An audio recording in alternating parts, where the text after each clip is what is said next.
race the essential characteristics that are not affixed to Lucifer. The tradition influenced by Gnosticism. If I can just encourage everybody to look this term up, I'm going to erase this other information at the bottom, just so I can write this other term up so that you can do a research or study. Okay. And we will be getting to number 1984 to understand what this word is talking about. But two terms. Luciferianism, search it out, which is derived from, or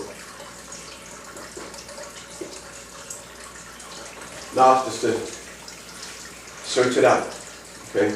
The tradition, influenced by Gnosticism, usually reveres Lucifer not as the devil, but as a liberator or guiding spirit, often associated with the Greek Prometheus. Now, what's interesting, and one of the things that really stuck out coming across this information as the Creator was leading me and guiding me in these studies, I don't think anything is coincidental. And I'm emphasizing this particular name because there's a movie on its way out into theaters that is entitled Prometheus. You know, and I'm interested to see exactly what it is that they're going to bring out about that. But this liberator or this guiding spirit that they revere Lucifer as being is associated with the Greek Prometheus, or even the true God, as opposed to Yahweh. Think about that. Okay? So, just keep those thoughts in mind, and at your command, research Luciferianism, Gnosticism, Prometheus. Okay? Because it's going to tie into some things that we're going to be bringing out in the course of this particular lesson. Now, let's go back to 1984. The Strong's number 1984. You know, and just listen to that previous statement I made. Let's go back to 1984. I believe there's a book or a movie entitled 1984 that teaches about Big Brother. Interesting, you know, how these things come from. But anyway, in song number 1984, if I can just do one simple thing. Hope everybody has this. Okay? Alright? But the number 1984, all you simply do, you erase the yod, and you have the head, lamed, lamed. And what that word is,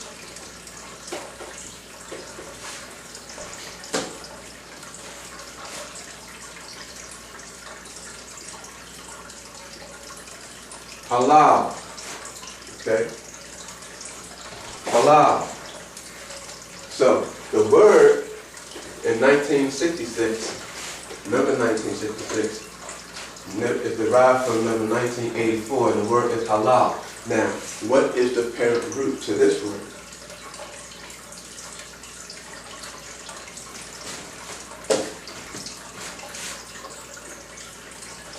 Head, lam.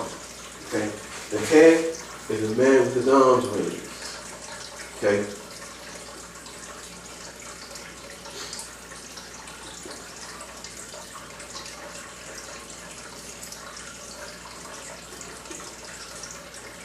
Okay? Of course, the alignment, once again, is your staff.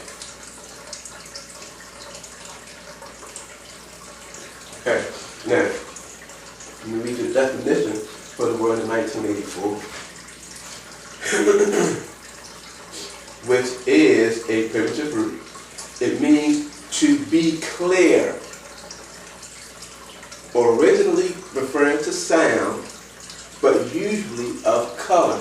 So when you see the term halal being used, it means to be clear.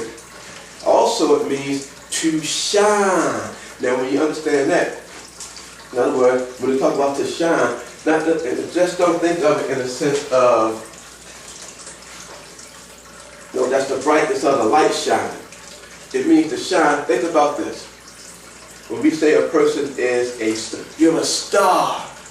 You know, in other words, because of you being a great actor, a great singer, a great whatever it is that you do, now you reached a certain level of popularity, so you're shining, you know. People, they're taking notice of you. You're showing yourself. You know, that's the thought. That's why we refer to people, matter of fact, when you think about it, as being stars. In other words, and let me just throw this in there, sometimes we even idolize other people who we refer to as, you know, stars, or we use the term sometimes even, they are our idol. Think about that. And these are little ways, you know, as we go along through the lesson, Most High willing, to be able to point out some of the things that we do, sometimes unknowing. You know, think about what we look at on television today. American Idol. You know, I'm sure you knew that was coming. Talking about all this idol and stars and things like that. Anyway, to make a show to boast. This is what the word means. So when we look at the man with the arms raised or the staff, so what is it talking about? So sometimes we look at the head, it means behold. You're making a show of something. Okay? But it also, what are you making a show of? Behold our leader. So what they do with this particular term, I shouldn't say they, but then again I could use the term in reference to Elohim, but what I'm saying is this. This term, if you're not familiar with it just from hearing the term halal, let me help you out. Hallelujah. Same word. Which is supposed to be the highest form of praise that we give to the Most High Yah. Hallelujah!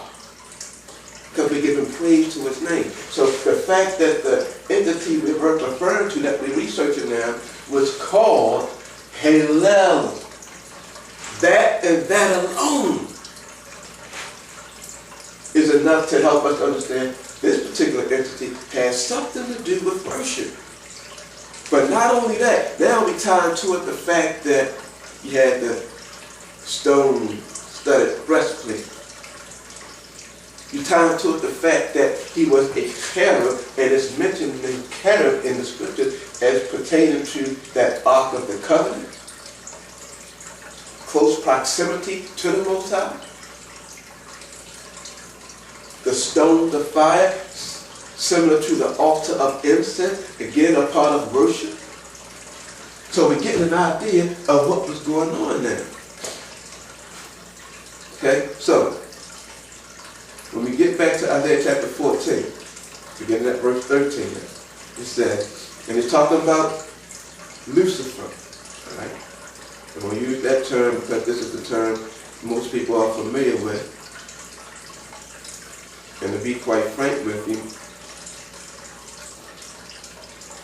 well, how come you don't use the term that people are most familiar with when it comes to the Creator of heaven and earth? Because my salvation is not tied into calling Him whatever. Understand what I'm saying? So I don't owe Him any respect. You understand what I'm saying? So, in reference to Lucifer, it states, for thou hast said in thine heart. So remember, in Ezekiel, okay, it said that you were perfect in all your ways till iniquity was found in you. So there was something that was beginning to develop in this entity that caused ultimately the casting out, which we're going to see. So it says, for thou hast said in thine heart, I will ascend into heaven. Listen to what he's saying. I will exalt my throne above the stars of the mighty one. I will sit also upon the mount of the congregation in the sides of the north. I will ascend above the heights of the clouds. I will be